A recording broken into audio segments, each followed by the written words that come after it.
माचिया जे बैठली सासु त बहू से अरज कर, बहू से अरज कर हो। हे बहू कैसन तोहार भैया से भतीजवा कबहू नाही आवन हो। बहू कैसन तोहार भैया से भतीजवा कबहू नाही आवन हो। बोलिया त बोललू ए सासु बोलही ना जानलू हो।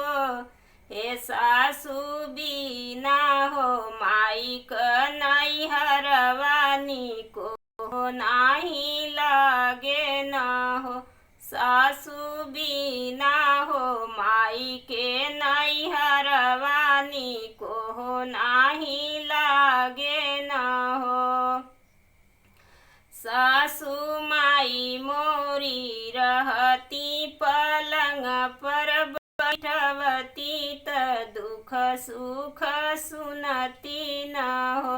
सासु माई मोरी रहती पलंग पर बैठवती त दुख सुख सुनती न हो। हे सासु भौजी मोर पीढ़ियो ना देली नैहरवा बिना माई के हो।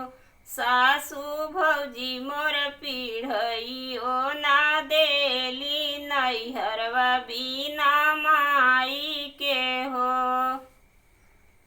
सासु माई मोरी रहती गठरिया भले बनती, गठरिया भले बनती न हो।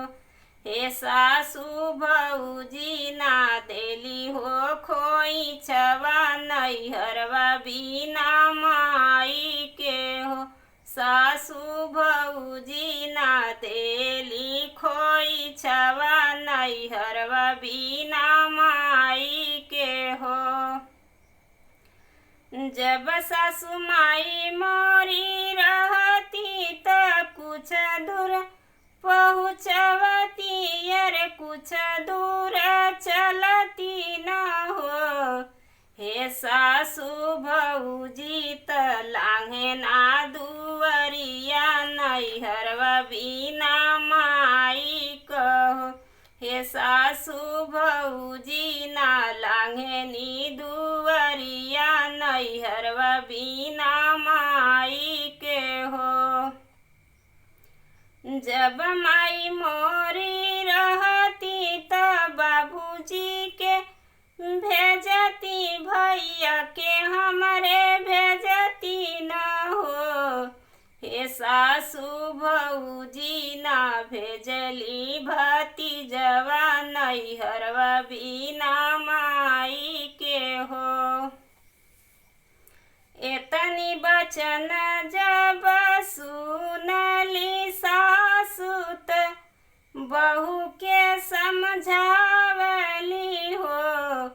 बहू तुही मोर बहू से बहू तुही हो मोरी बेटी न हो। हे बहू बिना रे बोलवले मती जइहा अधरवा नाही होई है न हो। बहू बिना रे बोलवले मती जइहा अधरवा नाही होई है नैहरवा बिना माई के हो।